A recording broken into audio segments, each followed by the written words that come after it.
যে কোনো সম্পর্ক ভেঙে যেতেই পারে, কিন্তু চলে যাবার আগে তাকে কারণটা বলে যেও। কারণ একটা সম্পর্কে যেহেতু দুজনে ছিলে, তাই সম্পর্ক শেষ করতে হলেও সেটার কারণটা বুঝিয়ে বলো তাকে। হঠাৎ করে ছেড়ে যেও না। একটা সময় তো সম্পর্ক ছিল, তখন তো তাকে ভালো লেগেছিল বলেই সম্পর্কে ছিলে, তাই যাবার আগে তাকে কারণটা বলো। না হলে সে সারা জীবন কারণটা খুঁজতে থাকবে, ঘুমোতে পারবে না, কাউকে বিশ্বাস করতে পারবে না, সেলফ ডাউট তৈরি হবে, ভেঙে চুরে মানুষটা চুপ হয়ে যাবে, পাল্টে যাবে, এতটাই কঠিন হয়ে যাবে তাকে কেউ টলাতে পারবে না।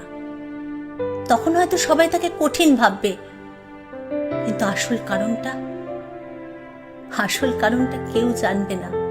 জানবে না কতবার সে তার মানুষটাকে একবার কথা বলার জন্য আকুতি মিনতি করেছে, কত মেসেজ করেছে, কত কল করেছে, কিন্তু তাকে সব জায়গায় ব্লক করে দেওয়া হয়েছে।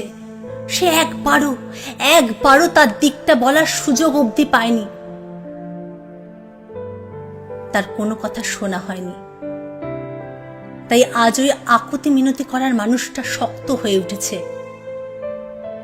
এখন সে আর কাঁদে না, কষ্ট পায় না, সে শুধু সম্পর্কে আর আস্থা রাখতে পারে না। এখন আর নিজের থেকে কিছু ব্যাখ্যা করতেও ইচ্ছে করে না তার।